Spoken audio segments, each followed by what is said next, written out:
बच्चियों की माँ है। और फिर हुजूर ने एक मिसाल बयान फरमाई। नबी रहमत अलैहिस्सलाम ने फरमाया, बनी इसराइल का एक वाकया है। एक खूबसूरत जवान था, एक औरत का दिल आ गया उस पर। ये याद रख लें, हम लड़कों को मना करते रहते हैं, लेकिन हमें घर की बच्चियों पर भी तवज्जो देनी होगी, हमें उनके खून पर भी निगरानी करनी होगी, हमें वहां भी गौर करना होगा। इसलिए कि अगर कोई बच्ची गुंजाइश ना दे तो मेरा ख्याल है कि लड़का जुर्रत करने की ताकत नहीं रखता, तो वहां भी उनकी अम्मा से कहे कि पाबंदी लगाए, बच्ची किसी का मोबाइल लेकर के कहीं उसको इस्तेमाल तो नहीं कर रही। इस पौधे पर भी तवज्जो दे, दरख्त बनने से पहले इसकी भी निगरानी करें, ये भी बड़ा जरूरी काम है।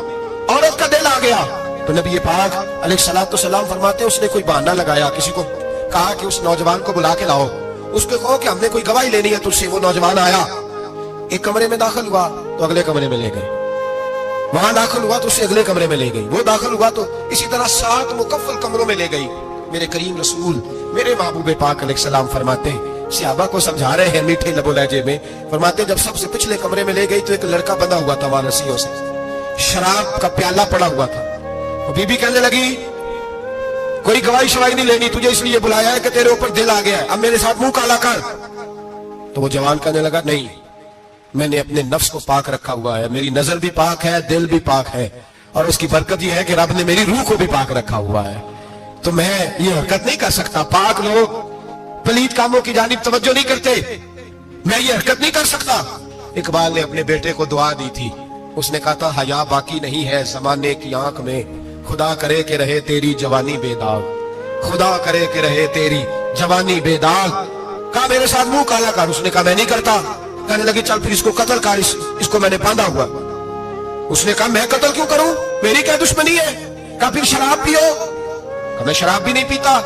तो कहने लगी, अब तो मैंने तुझे अपने चुंगल में फांस लिया है, अब तो यहां से बच के जा नहीं सकता, और अगर तू बाहर जाएगा तो मैं शोर करूंगी, लोग जमा करूंगी, इसने मेरी इज्जत आबरू पे हाथ डाला है, तो तू बच तो नहीं सकता, एक काम तो करना पड़ेगा। महबूब फरमाते, उस नौजवान ने सोचा कि जिना भी बहुत बड़ा जुर्म है, कत्ल भी बहुत बड़ा गुनाह है, चलो अब मजबूरी है तो शराब पी लेता हूं। लेकिन वो समझा ना कि शराब तो बुनियाद है। उसने एक प्याला जो पिया, कहने लगा एक और दे दो, दूसरा पिया तो कहने लगा एक और दे दो। अब 3 प्याले 3 बोतलें शराब जो पी चुका तो खुमारी चढ़ गई। अब उस औरत के करीब जाने लगा कि मैं तेरे साथ जिना करूंगा। उसने कहा जब तक मैं करीब नहीं आने दूंगी जब तक तू इसे कत्ल न करे। उसने उसे कत्ल भी किया, जिना भी किया।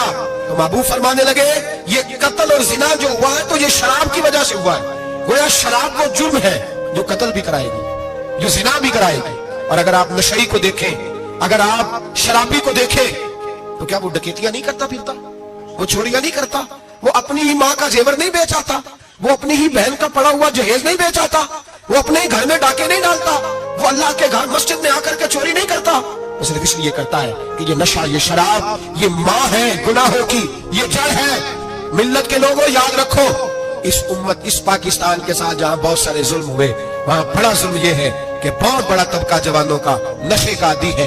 वो नशा इन्हें इश्क मजाजी और औरतों के इश्क की जानिब ला रहा है। वो नशा चोरियां करा रहा है, कत्ल करा रहा है, डकैतियां करा रहा है। बहुत बड़े जालिमों ने बहुत बड़े हाउस बनाए हुए हैं जिनके अंदर शराब फराम की जाती है, नशा दिया जाता है। मैंने तो ऐसे ऐसे लफ्ज सुने कि इलेक्शन के दिनों में वोट लेने की खातिर सियासतदान इन्हें नशा फराम करते हैं, इन्हें बांध के रखते हैं, रोज तुम्हें पुड़िया मिलेगी, वोट हमें डालना। इतना जुल्म, इतनी ज्यादती, इतना जबर, एक इंसान के साथ खेलना। लौट आओ, पकड़ो इनका दामन, अपने घरों को बचाओ, अपने दोस्तों को बचाओ। जागो जागो उम्मत के लोगों, जागो। मेरे नबी पाक सल्लल्लाहु अलैहि वसल्लम के कलमा गो लोगों को बचाओ। इन पर अगर सख्ती करनी पड़ती है तो करो, प्यार करना पड़ता है तो करो, मेहनत करो।